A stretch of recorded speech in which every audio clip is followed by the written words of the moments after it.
Good morning, everybody. Namaskar and welcome. The theme for today is the blessing of holy company. But as this turned out, we'll be hearing more about the importance of having holy company and not so much about the blessing themselves. Let us begin with a simple but beautiful composition by the great poet saint Mirabai. The song goes like this. Ram naam ras pije manuva, Ram naam ras pije. Taj kusang, satsang baith nit, Hari charcha sun lije manuva, Ram naam ras pije. काम क्रोध मध लोभ मोह को बहा चित्त सो दीजे मीरा के प्रभु गिरधर नागर ताहि के रंग में भीजे मनुआ राम नाम रस पीजे. Drink, O man, drink deep of the nectar of God's name. Giving up evil company, sit down in the company of the holy and hear about the glories of God.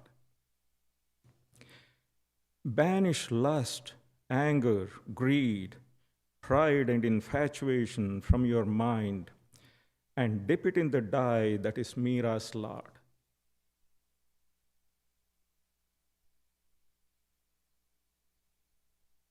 Association with wise and holy people has been stressed not only in Hinduism, but in all religious faiths and spiritual traditions. It is one of the most essential factors in the life of a spiritual aspirant and indispensable for their growth, especially in the beginning. Those who have read the Gospel of Sri Ramakrishna will know how greatly Sri Ramakrishna emphasized this need for holy company. Why would he do that? What are the benefits of holy company? There's an important discussion in the Gospel itself. A devotee asks, "Then what is the way, sir?" The master says, "Prayer and the company of holy people." You can't get rid of an ailment without the help of a physician. But it is not enough to be in the company of religious people only for a day. You should constantly seek it. For the disease of worldliness has become chronic. Then the devotee asks, "What is the good of holy company?" And the master replies, "It begets yearning for God. It begets love of God. Nothing whatever is achieved in spiritual life without yearning. By constantly living in the company of holy people, the soul becomes restless for God." Then there is another benefit of holy company. It helps one cultivate discrimination between the real and the unreal.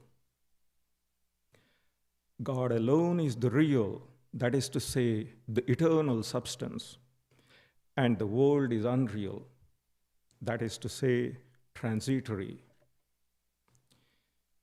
So, this is what holy company does. It destroys our worldliness. It awakens in us the spirit of renunciation. It endows us with the capacity of discrimination. And above all, it makes God real in our life. When we live with truly holy people who have renounced everything in order to realize God, we too gain conviction in the reality of such a life and acquire the strength to live such a life ourselves. But that kind of real holy company is quite rare. So let us begin from where we are. What can we do at our level? Now, fellow travelers can always help one another. Even this is holy company and quite important. We can be mutually understanding, mutually sympathetic, mutually helpful in our spiritual endeavors. Because these are great helps in sustaining our energy and struggle. We don't have to try to be teachers, but we can always be fellow students, lending each other a helping hand whenever we can. And this is also safe if we know how to remain within reasonable limits. Then we can avoid problems like egotism and superiority complex, which are harmful to both us and others. The advantage of a small group of devotees is that in a small group, there is greater uniformity of temperament, where little practical hints can be applied. It's easier to have a real feeling of sympathy in a small group, even if we are beginners. And it is always a good idea to do the intensive work upon ourselves first, and then let its influence spread over to a more extensive group. Even Swami Vivekananda wanted to first have a small group of sincere, intense individuals who would strive for the high ideals of perfect purity, dedication, and service, who would be prepared to give their all for this ideal, and who would be ready to suffer anything for its realization. He used to say one cannot convert masses into spiritual life, however much one may wish to.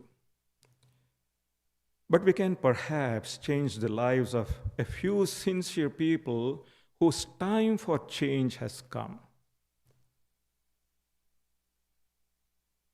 But at any rate, if during the period of our sadhana, we don't always get the company of good, pure, wise, and spiritually minded friends,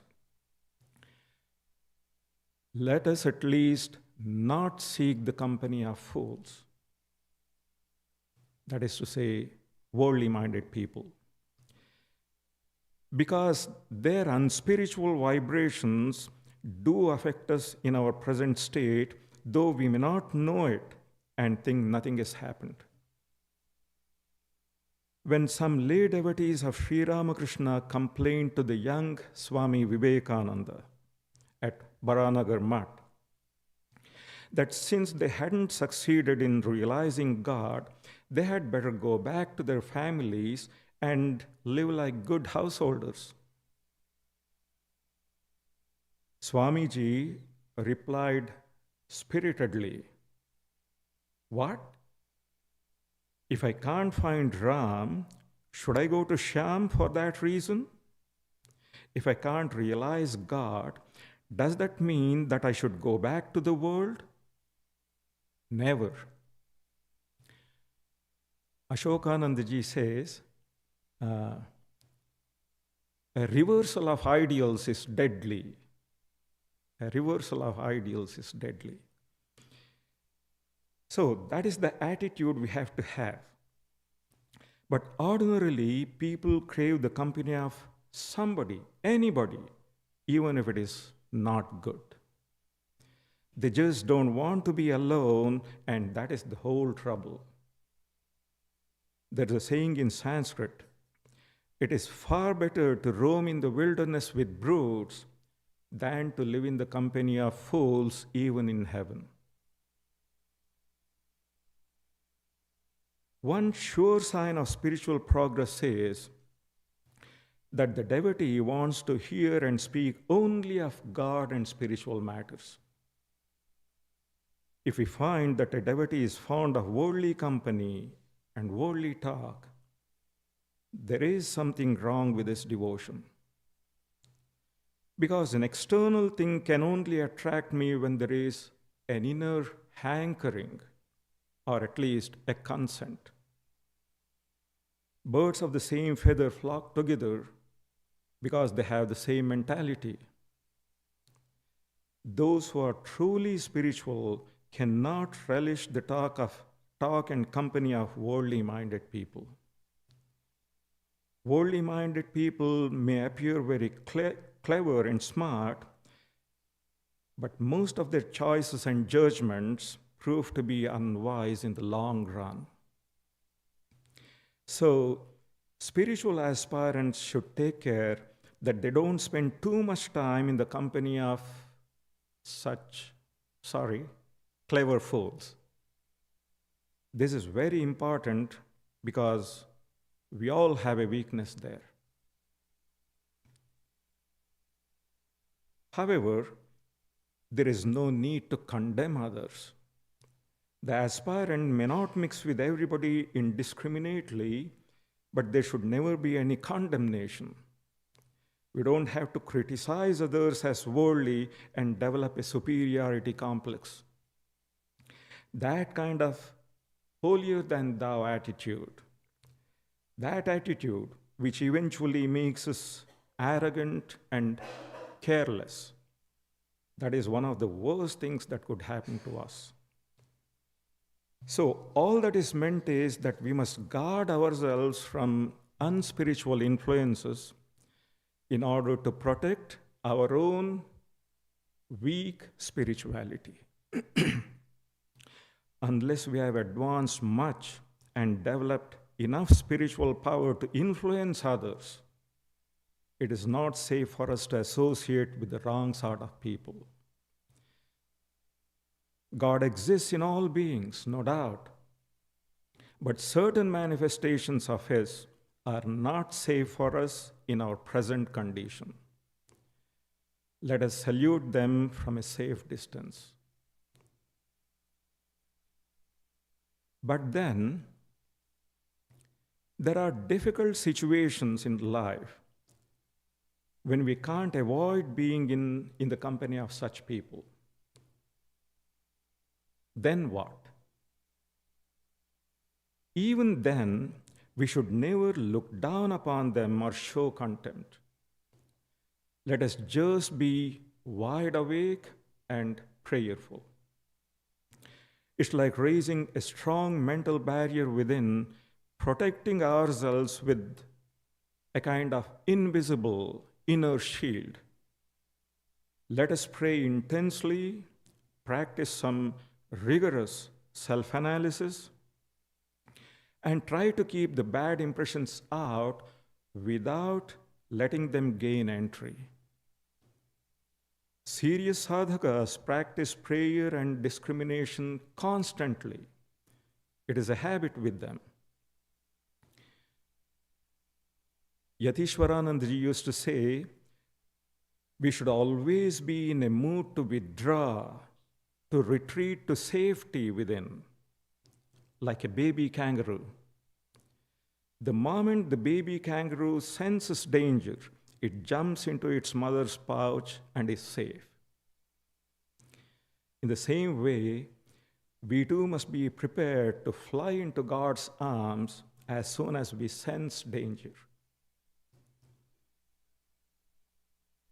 In these matters, our elders have cautioned us, always, save yourself first. Every now and then we come across a certain type of people who are overly eager to save others. They are more common among the followers of proselytizing sects. These are people who are always busy saving other souls from hellfire. Let us not think that we have become saints and can associate with anybody we please. A Buddha or a Christ or a Ramakrishna can go to a sinner, be in their company, and raise them up, redeem them. Our case is different. We haven't developed strength enough to save ourselves. So, if we don't want to understand this, we will see the effect for ourselves, and we are sure to regret it. Now we should concentrate on our own sadhana. In the early stages of spiritual life, we really need not bother about anything other than our own soul and God. Let us do our sadhana steadily, intensely, and purposefully, devoting more and more time to our japa, meditation, and studies. Later, when we sufficiently advance in spiritual life, and if it is God's will, we too may be able to help others spiritually. There's a reason why our elders warn us about these things. It is because some people are more vulnerable. They respond more easily to worldly stimuli, especially temptations of the flesh.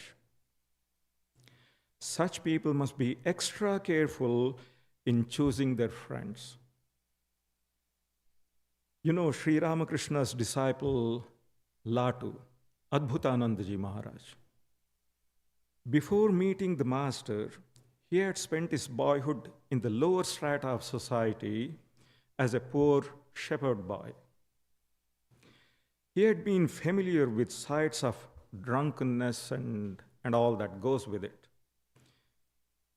Once, after coming into contact with Sri Ramakrishna, young Latu happened to pass near a tavern, and this roused some of his old boyhood memories and disturbed his mind. Sri Ramakrishna immediately detected the cause and warned Latu against even going near a grog shop. And from that day, the young Latu avoided not only the street where the tavern was located, but also several adjacent streets. He would take long detours even when it meant more walking and much hardship. It is no wonder that he later on became one of the foremost among illumined souls. His own brother disciples knew that he was a Brahmagyani. So the saints are always so serious and thoroughgoing in every aspect of their life. Our case is like the tramp and the blanket. You know the story. The tramp saw something like a blanket floating by in the river. Without thinking, he jumped into the river, swam towards the object, and grabbed hold of it. But then he began to shout for help. The people on the bank shouted back, telling him to let go of his hold on the blanket and swim back. And the tramp said, "I've let go of the blanket, but the blanket isn't letting me go." What he had mistaken for a blanket was a bear. That is exactly what happens to us when we don't heed warnings. We run after certain objects or people, and then we find we can't extricate ourselves from them. As we go through life and understand the value of these practical hints that come from experienced people, we realize how fortunate we are that there are such good, wise, holy souls in the world, so concerned about us, waiting to help us, so to say. We should actively seek their company. But being in their company alone is not enough. We should allow ourselves to be corrected by them. We resent being corrected by others, but we can't detect all our weaknesses ourselves. So, when pure, selfless people point out our mistakes, we should accept that in the proper spirit. The ego is a great obstacle in spiritual life. Only when we live in the company of holy people do we realize how egotistic we are. Holy company is a great antidote to egotism.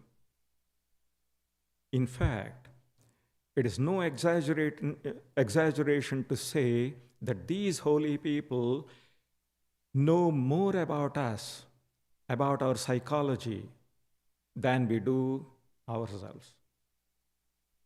That is why in India especially, holy people have always been accorded great veneration. The Puranas are full of stories about holy association. Only those who have had the privilege of serving an illumined soul know the value of such service. For example, sometimes in the course of our spiritual progress, we are likely to develop a sort of unnatural introversion. This can be avoided by availing ourselves of holy company. When we are in a depressed mood, when we find it difficult to establish contact with the divine, the company of spiritual souls and talking to them are a great help.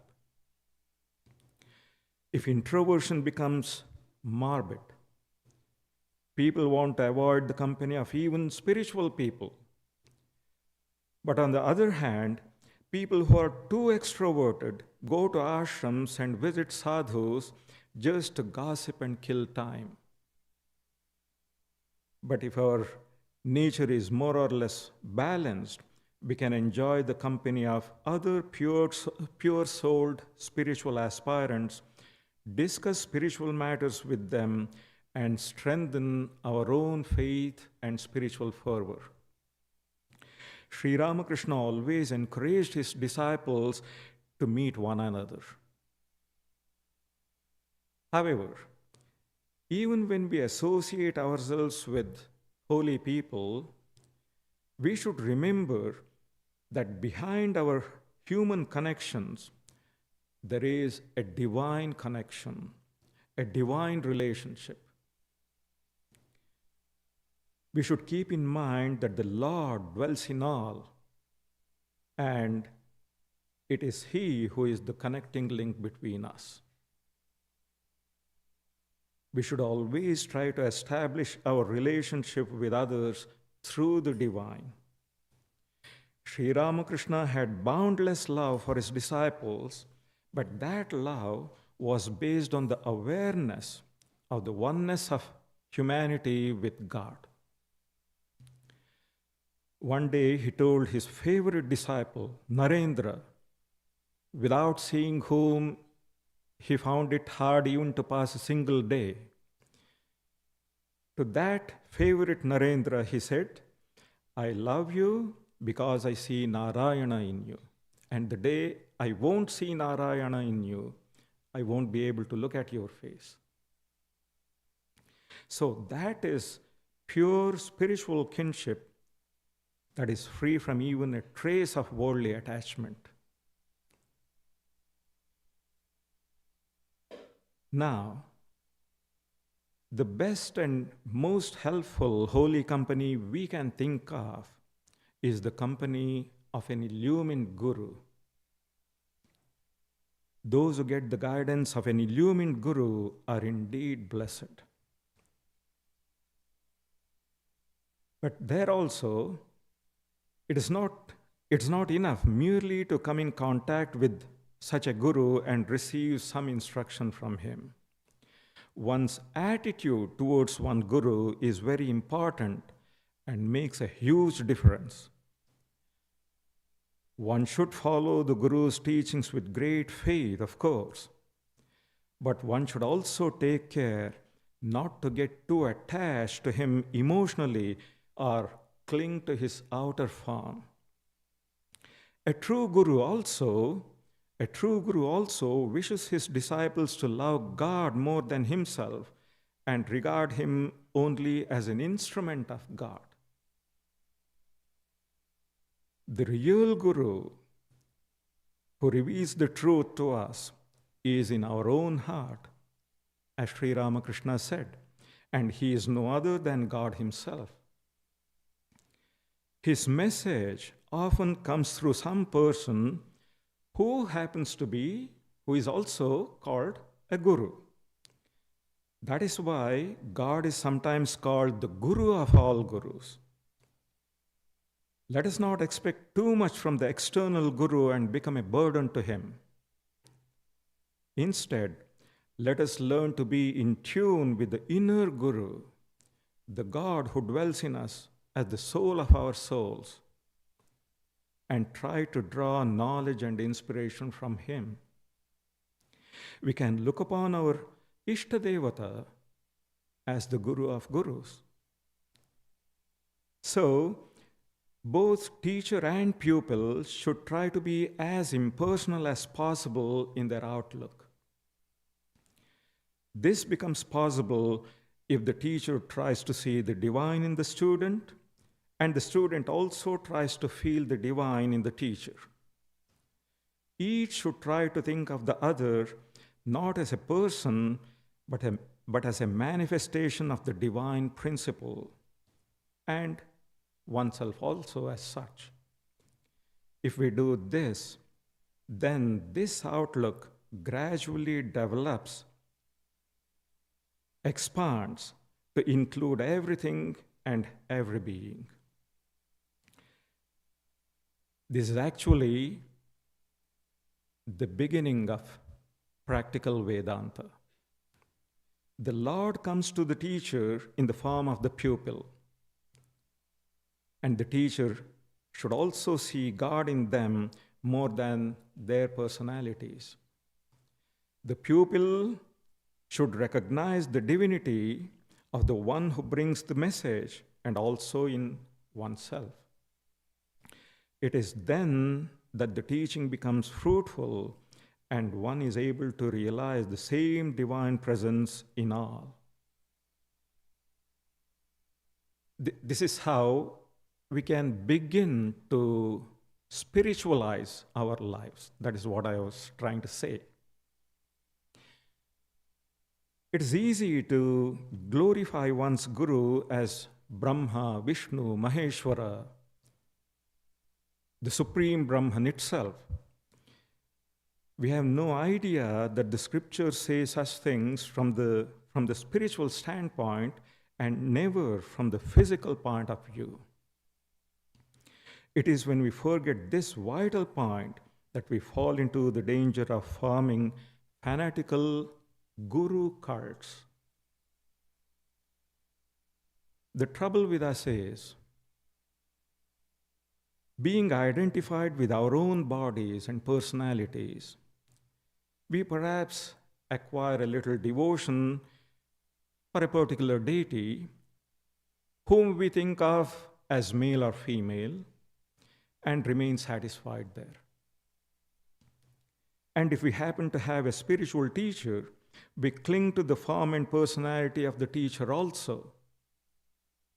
This is not too different from our ordinary worldly relationships, though given a veneer of spirituality.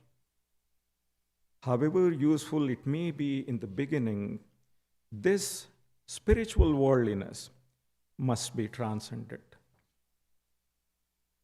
But how? As one advances on the spiritual path, one must realize, or at least try to understand, that the worshipper is a soul, and the deity that is worshipped is none other than the Supreme Soul itself. Just as my soul is a massive manifestation of the Supreme Soul, the Infinite Spirit, the Guru also, in his true nature, is another manifestation through whom divine grace, knowledge, and love flow. The task before us is how to realize this truth, that the devotee, the deity, and the teacher are only three different manifestations of the same transcendental spirit. How to do this? Now, before we begin our meditation, let us think of the body as a temple. Once we are inside the temple, we enter the shrine of the heart, which is bright and luminous with the light and consciousness of the individual soul, which is part of the Supreme Soul, the infinite and eternal reality.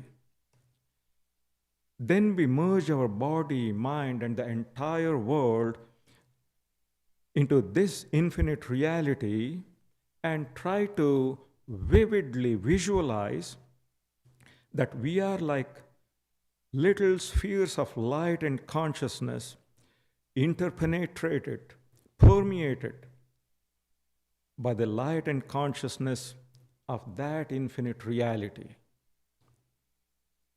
Or, if this form of meditation is not to our liking, we may think that our soul has put on a pure mental body and a pure physical body,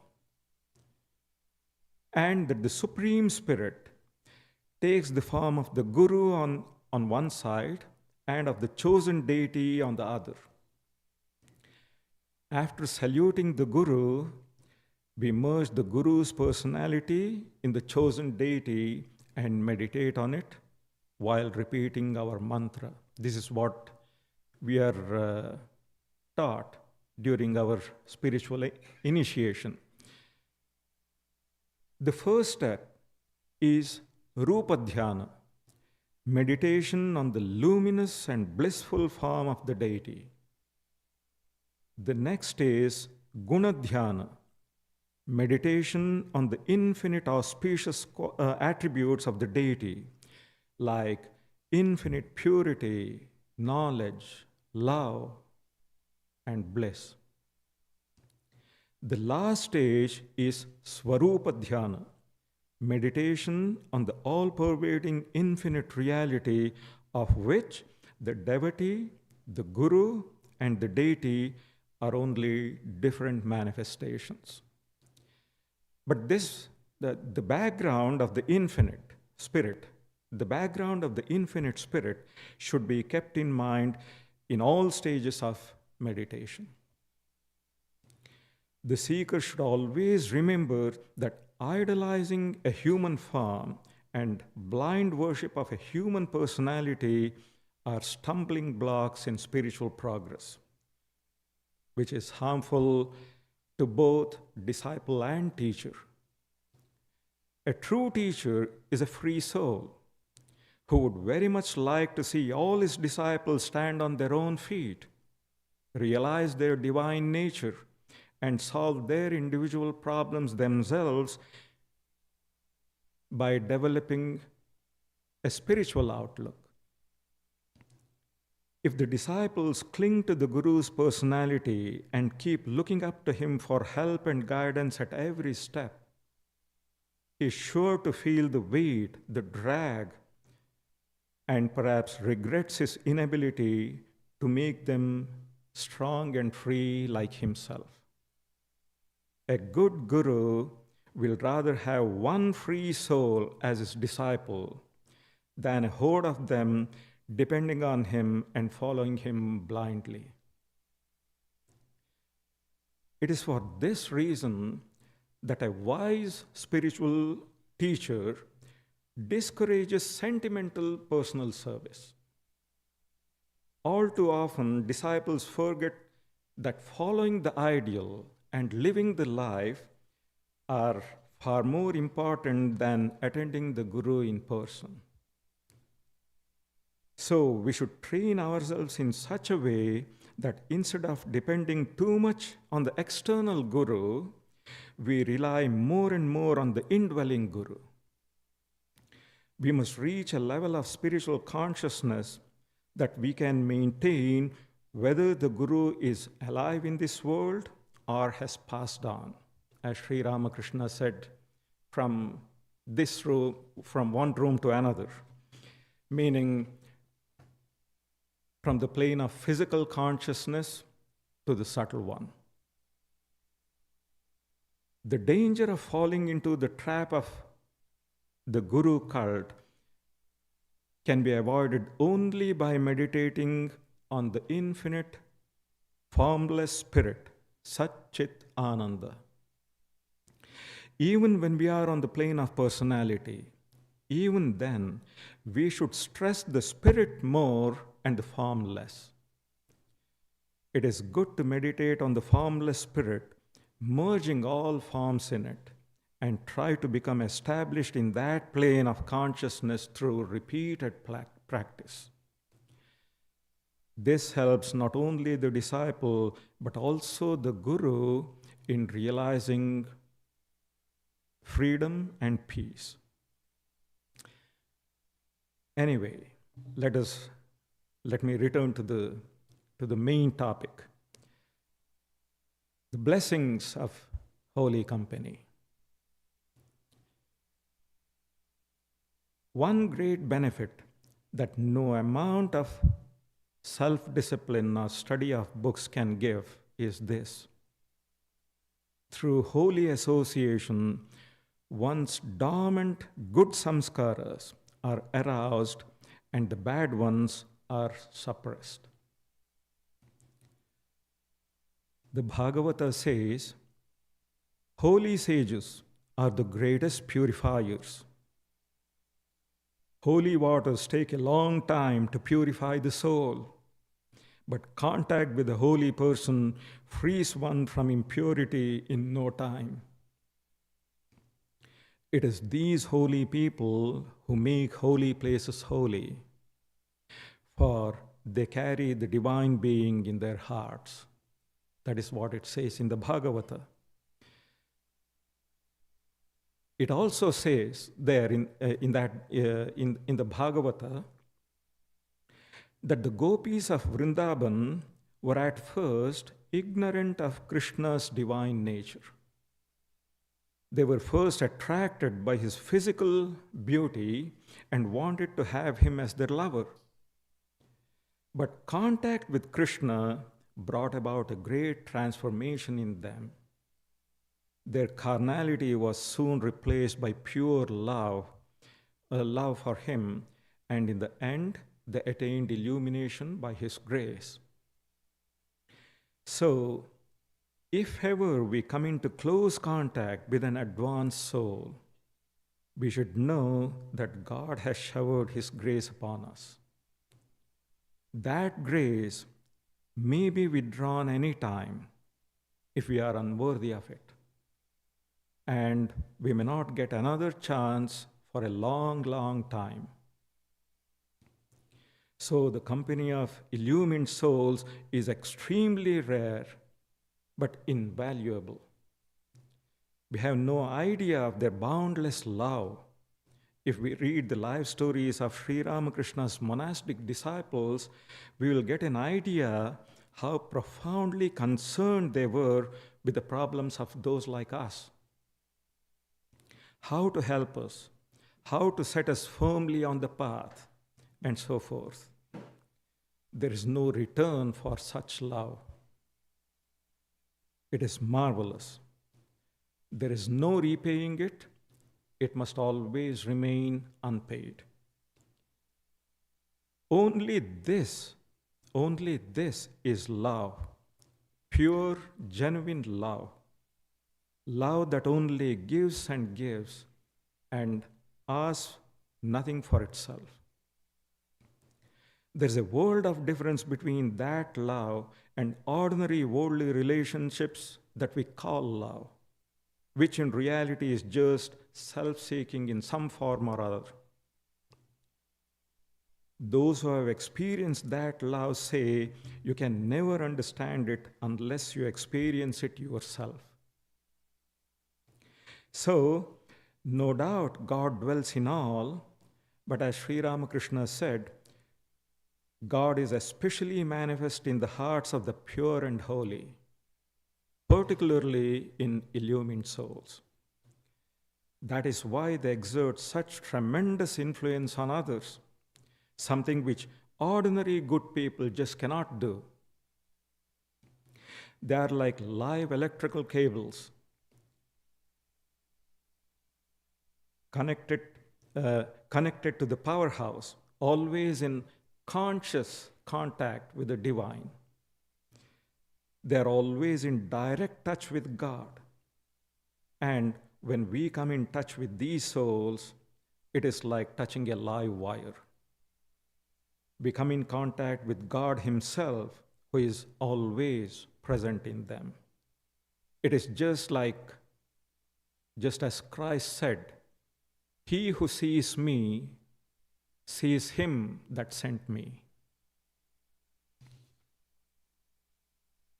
It is as if God has made a channel through the body and mind of a holy person in order to reveal Himself. Whoever comes in contact with such a holy person, and more importantly, who is able to receive what they give, comes in direct contact with God. But one should be able to receive, should have the capacity to feel the contact. Otherwise, as Sri Ramakrishna said, we will be like the sannyasi's water pot made of bitter gourd. It goes with him to all the places of pilgrimage, but doesn't lose its bitter taste. When we approach holy people, we should do so with the right attitude.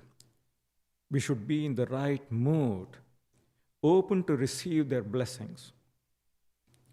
God may grant us holy company, but if we are not open, not ready to receive, nothing will happen to us. We must learn to make use of holy company, know how to derive benefit from such contact. All said, as we heard in the beginning, the association of truly wise and holy people is very, very necessary for spiritual progress. But supposing we don't always have the opportunity, what can we do then?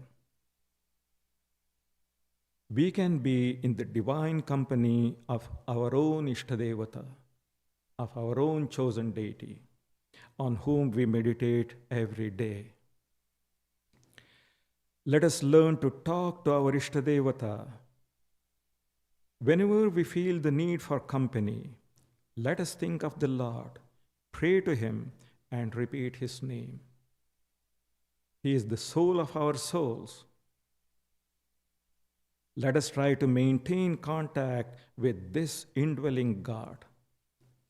When we move about, let our Ishtadevata accompany us, seated in our heart. Let Him keep us company throughout the day as we go about our chores, protecting us and filling our heart with peace wherever we are.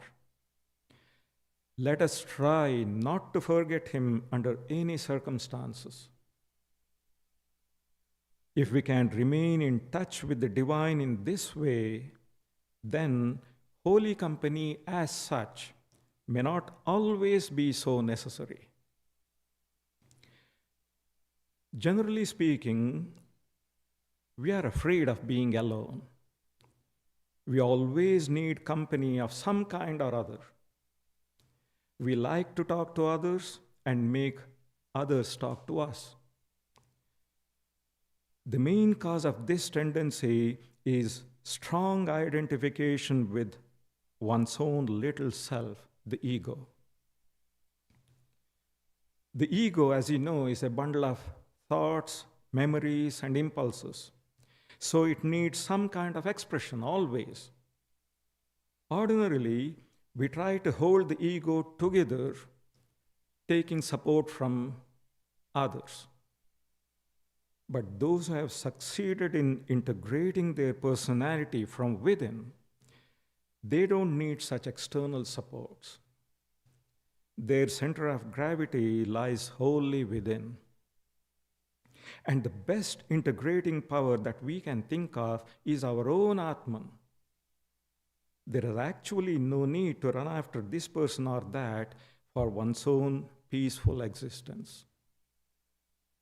We can always try to be by ourselves in peace. In fact, it is only when we are alone that we feel God's presence more clearly. So let us try to be alone with God. The God within is company enough for us. We say, Tvameva mata cha pita tvameva, tvameva bandhuscha sakha tvameva, tvameva vidya dravinam tvameva, tvameva sarvam mama deva deva. You alone are my all in all, O Lord of Lords. When we say this, we should mean it. Buddha also exhorted his followers, wander thou alone like a rhinoceros. And just a few days ago, we had this nice little satsang on Uddhava Gita. In that book also it says, where there are many, there is quarrel. Even when there are only two, there is always talk. Therefore, let one live alone like the lone bracelet of a maiden. Let's try to do that. And God help us. Thank you all.